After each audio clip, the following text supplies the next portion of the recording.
গিয়ে এবার রক্তাক্ত হয়েছেন ভারতের আলোচিত সাংবাদিক ময়ূক রঞ্জন ঘোষ। একটি ছবিতে তার পুরো জামা রক্তাক্ত অবস্থায় দেখা যায়। এমন অবস্থায় তিনি দাঁড়িয়ে ছবি তোলেন, আবার টেলিভিশনে বুম হাতে নিয়ে তাকে কথা বলতে দেখা যায়। এমন প্রেক্ষাপটে নেটিজেনরা বলছেন, সত্যি কি ময়ূক রঞ্জন ঘোষ রক্তাক্ত হয়েছেন, নাকি এটি তার গুজব প্রচারের আরেকটি কৌশল?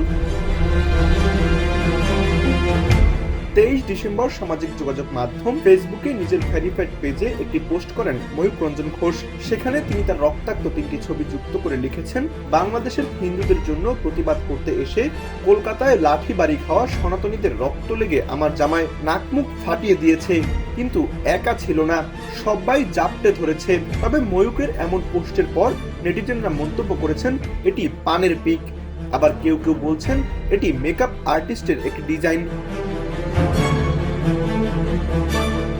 ওই পোস্টে ময়ূক আরো লিখেছেন, এভাবেই জামাটা থাকবে, এই দাগ লাগা জামাটা অনেক কিছু বদলে দেবে, মিলিয়ে নেবেন, সবকিছু মনে রাখা হবে, সবকিছু। এদিন দিল্লিতে বাংলাদেশের হাই কমিশনে কাউন্সিলের অভিমুখে বিক্ষোভ করেছে কয়েকটি হিন্দুত্ববাদী দল। এ সময় বিক্ষোভকারীরা ব্যারিকেড ভেঙে পুলিশের সঙ্গে সংঘর্ষে জড়ায়, একই সঙ্গে বাংলাদেশ মুর্দাবাদ স্লোগান দেয়। তবে বিক্ষোভকারীদের হাই কমিশন ভবন থেকে 500 মিটার দূরে আটকে দেওয়া হয়েছে। যে কোনো ধরনের অনাকাঙ্ক্ষিত ঘটনা এড়াতে ভারতীয় নিরাপত্তা বাহিনী কয়েক স্তরে ব্যারিকেড, পুলিশ ও আধা সামরিক বাহিনী কঠোর অবস্থানে রয়েছে। এই বিক্ষোভে সংবাদ সংগ্রহ করতে এসে এমন রক্তাক্ত হওয়ার কথা জানিয়েছেন ভারতীয় সাংবাদিক ময়ূক রঞ্জন ঘোষ।